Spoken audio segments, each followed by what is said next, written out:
Hello mga kakusina. So, ngayon, wala tayong meal prep, wala tayong events ngayong week na to. Kaya naman, sasamantalahin natin na yung pagkakataon na linisin naman yung mga gamit natin bago tayo sumabak ulit sa busy na week, no? So, next week kasi ay mag-start na naman yung ating mga events. And starting next week hanggang September 2nd, so busy na tayo, fully book na yung ating kitchen. So mag-start naman tayo ng maraming prep, no? Kaya naman ngayon, yung pagkakataon na malilinis natin yung ating oven, yung ating stove, yung ating steamer na ginagamit, and then yung mga shaping dishes na ginagamit natin para yung food warmer, ayan. So, bago natin gamitin ulit, kailangan malinis yan. Especially yung mga equipment na ginagamit natin sa pagluluto. Kasi pag nag-build up yung grease dyan, doon nag-start yung isisira siya, no? So, kaya naman gusto kong i-maintain kasi bago yung dalawang oven natin dito and yung isang stove. So, ayaw natin na, kasi pag may nasira, mahal ang paayos, mahal ang labor, mahal ang palit, no? Kaya, kailangan talaga pagka hindi kayo busy, kailangan samantalahin ang pagkakataon na malinis yung mga dapat nating linisin. So, ayan na lang yung ating video for today. Katulad niya, maraming langaw dito sa ating kusina dahil madumi siya. So, hindi natin dapat pabayaan yan kasi magagalit ang ating health inspector gadget. So, kaya naman ngayon, samahan nyo kaming maglinis ng ating mumunting kusina na pinagkukuhanan namin ng aming maliit na income. No? So, ayan. So, tara na at samahan nyo na kaming maglinis at umpisahan ang ating Operation Linis dito lang yan sa Laning Kusina. Let's go! So, ito, nakikita nyo na. Ako ang in charge na maglinis ng tatlong oven na yan. So, tamang scrub-scrub tayo ngayon. Wala mo ng luto-luto. Scrub-scrub naman. So, ako maglilinis niyan. Ako rin maglilinis nitong stove. So, yung mga dark spots na yan, stain na yan. Nung binili ko kasi ito, may ganyan na yan. Second hand na kasi siya. Pero okay pa naman. Ayan, so linis ko yan. And then, ito naman si Vanessa, yung isang kasama natin dito. Ayan. Say hi. Hello, everybody! Siya ang in charge na magligpit dito sa ating back room. Siya din ang in charge na maglinis ng walk-in cooler. So, nakikita nyo yung mga jug ng dressing. So, hinuhugasan niya lahat yan. And ibabalik niya yun sa ating walk-in cooler.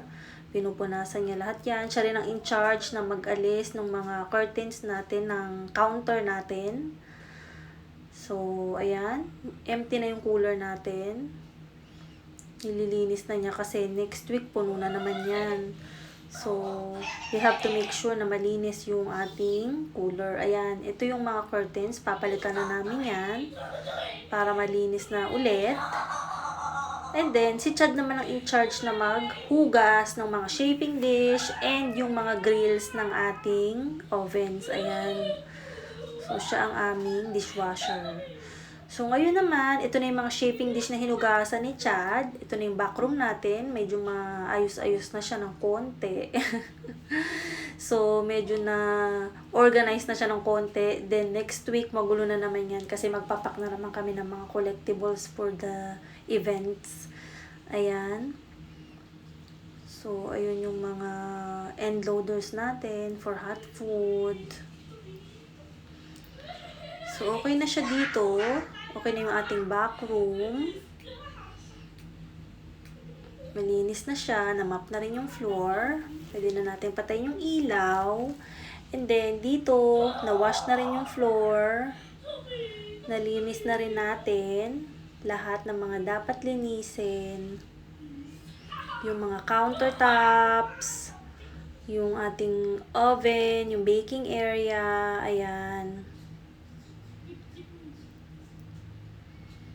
So, ito, malinis na yan. So, wala yung mga curtains ng ating shelves kasi pinalitan natin, no? So, tinatahi pa siya ni Vanessa. Siya na lang mag-aayos nun. Ayan. So, ang ganda na, malinis na siya.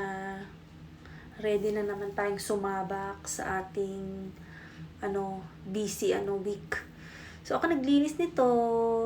I'm proud of myself. Look at that. Parang bago. Parang brand new. Ganda.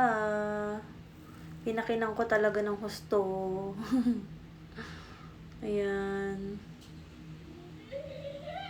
Ito yung oven. Yung stove. Ayan. Shining, shimmering. Si Chad ang naghugas ng mga stove top na yan. And then ako nagpunas niyan, ng mga ilalim. So, okay na yan. Ito naman, luma na tong oven na to, no? Mga 20 years na to, pero gumagana pa rin siya. Matibay talaga yung mga lumang gamit. Ayan, medyo, na siya, luma na siya. Pero maasahan pa rin. Saka na natin palitan pagka, marami na tayong pera. Ito naman yung steamer natin. Shining, shimmering din yan. O, diba? Ready for more, na yan, potatoes. Steaming potatoes and vegetables. Ganon. Para madali ang buhay. And then, ito na yung ating walk-in cooler. Tada! O, diba? Linis. Ito naman yung ating meat na tinuto. Para ma-marinate na naman.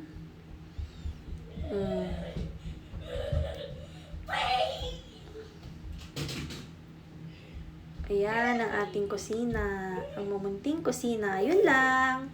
Thank you everyone for watching. See you again next time. Bye!